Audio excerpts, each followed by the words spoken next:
ને મિત્રો મજામાં? મિત્રો આપણે જુદા જુદા સમ દ્વારા જુદી જુદી પ્રેક્ટિસ કરી રહ્યા છીએ ને એમાં દ્વિઘાત સમીકરણ કે જેને લગતા અનેકવાર પ્રશ્નો પૂછાય છે. ઘણા લોકોને પ્રશ્ન એવા ઉદ્ભવે છે કે સર આવું કંઈ પૂછાય? મિત્રો આવું જ પૂછાય.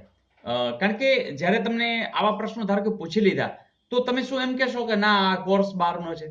તો એવું નહીં કહી શકાય. કારણ કે આ તમામ વસ્તુ 10 ધોરણ સુધીના ગણિતના કોઈ પણ પ્રશ્નો આવી શકે છે. અને મિત્રો ઘણી વખત ટોપિક 12 એવું લાગે પણ આ સામાન્ય જે અભ્યાસ કહેવાય, સામાન્ય ગણિત જે આવડવું જોઈએ એમાંનો જ આ ભાગ ગણાય. 11મા સાયન્સ 12મા સાયન્સના મેથ્સના સમ ના આવે પણ 10 ધોરણ સુધી બધા માટે એક જ છે. અને તમે લોકો 10 ધોરણ તો પાસ નહીં પણ 12 પાસ કે કોલેજ પાસ પછીની પરીક્ષાઓ આપતા હો છો તો એટલીસ્ટ અહીં સુધીના પ્રશ્નો તો કોઈ પણ એક્ઝામમાં આવી શકે છે. તો આવી એક માનસિકતા કેળવજો. બીજી વાત કે હાર્ડ લેવલ પૂછવા માટે પણ તમને કદાચ કોઈ સરળ પ્રશ્નમાં આવો પ્રશ્ન મૂકી દે તો આ દરેક વસ્તુ આપણને આવડવી જોઈએ અને આનંદથી બસ રોજ શીખવું છે. પૂછાશે ન પૂછાશે એના કરતા બસ 5-7 મિનિટના વિડીયો છે, જોઈ નાખો, શીખી લ્યો, બસ ધેટ્સ ઓલ. તો ક્યાંક ને ક્યાંક ઉપયોગી થશે. આવી મારી એક લાગણી છે. તો મિત્રો બરોબર સમજો, લાગણી એ જ છે કે બસ બધું આવડવું જોઈએ. કારણ કે ડિગ્રી પણ કઈ છે? MBA. યસ, મને બધું આવડે. તો જોઈએ મિત્રો કે જેના સહગુણકો a બરાબર 5, b બરાબર 7 અને c બરાબર 2 હોય તો દ્વિઘાત બહુપદી. મિત્રો દ્વિઘાત બહુપદી સમીકરણ કીધું તો બરાબર 0, અહીં બહુપદી કીધી પણ તમને ખબર છે ax વર્ગ વત્તા bx વત્તા c આ દ્વિઘાત બહુપદી છે જ્યાં a ક્યારેય 0 હોતા નથી. પણ તમને ખબર છે a બરાબર શું છે તો 5, b બરાબર શું છે તો કે 7 અને c બરાબર શું છે તો કે 2. તો 5x વર્ગ વત્તા 7x વત્તા 2 એવું ક્યાંય છે જરૂર છે. તો બસ આટલું સિમ્પલ. આ જુલાઈ 2017 મિત્રો 10મા ધોરણમાં હો તો એને જુલાઈ 2017માં આ પ્રશ્ન એકચ્યુઅલ આ જ રીતે પૂછાયેલો હતો અને બધાને આવડી ગયો હશે. અને જે લોકો અત્યારે ધારો કે 10મામાં છે તો એને જરૂર આ પ્રકારના પ્રશ્ન આવડી જશે. જોઈએ નેક્સ્ટ. મિત્રો દરેકમાં કંઈક શીખતું જવાનું જોઈએ. જેમ કે આ દ્વિઘાત બહુપદીની આ સામાન્ય સ્વરૂપ છે, બરાબર? તો આ આપણે શીખી રહ્યા છીએ. બીજી a બરાબર 0 ક્યારેય ન હોય આ વાત. કારણ કે અહીંયા a 0 હોય તો આ x વર્ગ એટલે દ્વિઘાત રહેશે જ નહીં, હે ને? તો અહીંયા એક સુરેખ સમીકરણ મતલબ એક ઘાતી સમીકરણ થઈ જશે, એક ઘાતી બહુપદી થઈ જશે. જોઈએ નેક્સ્ટ. મિત્રો નેક્સ્ટ છે એ પણ ફોર્મ્યુલા આધારિત છે અને તમને આવડતું જ હશે. મિત્રો એક ખાસ કહી દઉં કે અહીં આપણે બધાને સાથે રાખીને ચાલવાનું છે. તો ધારો કે તમને આવડે છે તો તમારે ઓછી સેકન્ડમાં તમારો જવાબ મળશે અને નથી આવડતું તો શીખવા મળશે. થોડીક વધારે વાર લાગે તો કે ટેન્શન નહીં રાખવાનું પણ સ્પીડમાં કામ કરવું છે એવો ભાવ તો રાખવાનો જ. એટલે જ હું વારંવાર કહું છું કે તમારે વિડીયો સ્ટોપ કરવાનો અને ટ્રાય કરવાની. આવડે તો રાજી થવાનું, ના આવડે તો શીખી જવાનું. પણ મનમાં જરાય ભાર નહીં. જેમ કે દ્વિઘાત સમીકરણમાં વિવેચક શોધવાનું સૂત્ર ખાલી જગ્યા છે. તમે તરત જ કહેશો કે સર અહીંયા ડી કીધો છે પણ અમને એ ખબર છે કે ક્યારેક ડેલ્ટા હોય તો પણ એને વિવેચક જ કહે છે અને એનું સૂત્ર ખબર જ છે કે બી વર્ગ પછી ઓછાની જ સાઇન છે અને ચોગડો જ છે અને એની સાથે એસી. તો આ આવું સૂત્ર એટલે કે અહીંયા ડી બરાબર બી વર્ગ ઓછા 4ac. તો એવું ક્યાં છે તો અહીંયા છે. તો બસ એ જવાબ સાચો છે.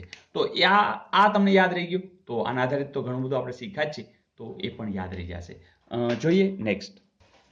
મિત્રો ત્યાર પછીનો પ્રશ્ન છે જો ખાલી જગ્યા હોય તો દ્વિઘાત સમીકરણના બીજ સમાન હોય. મિત્રો હવે તમને યાદ જ આવી ગયું છે કે સમાન હોય ત્યારે ડી બરાબર શું હોય છે 0. ધારો કે યાદ નથી, હવે યાદ રહી ગયું.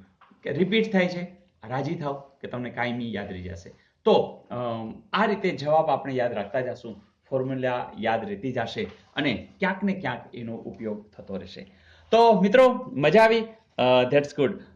બધા મિત્રો રાજીપો અનુભવે છે કે સર અમને હોમવર્કમાં બહુ મજા આવે છે અને બસ એટલે જ આપણે હોમવર્ક ચાલુ રાખ્યું છે.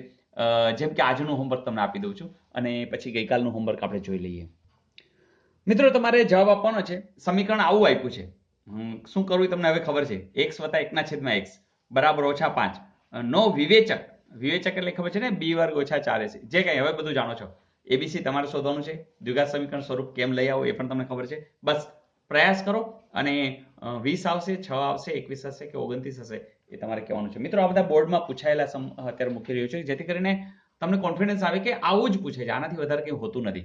એટલે ચાહે તમે 10મામાં હો કે ચાહે 10મું પાસ કોઈ પણ વિદ્યાર્થી હો, તો જેમને શીખવું છે એમના માટે કોઈ ભેદભાવ નથી. બસ દ્વિઘાત સમીકરણને આત્મસાત કરતા રહીએ, આનંદથી કરતા રહીએ. જોઈએ ગઈકાલનું હોમવર્ક. મિત્રો એવું પૂછ્યું હતું કે દ્વિઘાત સમીકરણમાં b વર્ગ બરાબર શું હોય ત્યારે સમીકરણના બીજ સમાન થાય. મિત્રો સમીકરણના બીજ સમાન એટલે તમે શ્યોર છો શું કે d બરાબર 0. d એટલે શું તો કે b વર્ગ ઓછા 4ac બરાબર 0. એનો અર્થ કે જો b વર્ગ બરાબર શોધવું હોય તો ઓછા 4ac ને ક્યાં લઈ જશું? આ બાજુ. એટલે કે b વર્ગ બરાબર શું આવશે? 4ac. તો એવું ક્યાંય પૂછે તો તમે કહેશો સર 4ac વર્ગમૂળ એટલે આ તો ન આવે, આ તો ન જ આવે. પણ વર્ગમૂળ 16 એટલે તમે જાણો છો શું આવશે? 4ac. કારણ વર્ગમૂળ 16 એટલે 4 એટલે આવું કંઈક જુદી રીતે પણ આપી શકે. અને મેં તમારા માટે આ સ્પેશિયલ સમ આપ્યો હતો અને લગભગ લોકોનો સાચો પડ્યો છે. અમુક લોકો કોમેન્ટ્સ નથી લખતા તો જરૂરથી કોમેન્ટ્સ લખજો એટલે ખબર પડે કે કેટલા વિદ્યાર્થીઓ આનંદથી આ હોમવર્કનો લાભ લઈ રહ્યા છે. તો મિત્રો મજા આવી, મને બહુ મજા આવી, તમને પણ મજા આવી રહી હશે. કારણ કે ગણિતથી દૂર ભાગી ગયા હતા એ બધા હવે નજીક આવ્યા છે અને ગણિતને પ્રેમ કરવા માંડ્યા છે. અને મિત્રો તમે જોજો પછી ધીમે ધીમે તમે ગણિતની અંદર ઊંડાણમાં પણ લઈ જવા છે. તો શરૂઆતમાં આટલી મજા આવે છે તો ઊંડાણમાં તમે જશો તો ઓર મજા આવવાની છે.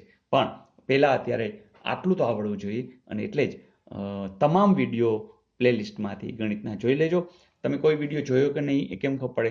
તો તમને ખબર છે લાઇકનું બટન તમે દબાવેલું હશે તો બીજી વાર એ વિડીયો તમને ખબર પડી જશે કે મેં જોયેલો છે. અને એ પણ ફરીથી જોવું હોય તો પણ તમામ સમ એને આવડવા જોઈએ. તો આવી પ્રેક્ટિસ કરો તો ખૂબ સારા માર્ક્સ આવશે. મને ખ્યાલ છે કે હમણાં ઘણી પરીક્ષાઓ એવી છે જેમાં મેથ્સ રીઝનિંગનો વેઇટેજ બહુ છે, તો એનો પણ આપણે લાભ લેશું. તો મિત્રો મિલતે હૈ બ્રેક કે બાદ. બસ આનંદથી કામ કરીએ, બધાને જોડતા રહીએ અને મોજ કરતા રહીએ. આવજો.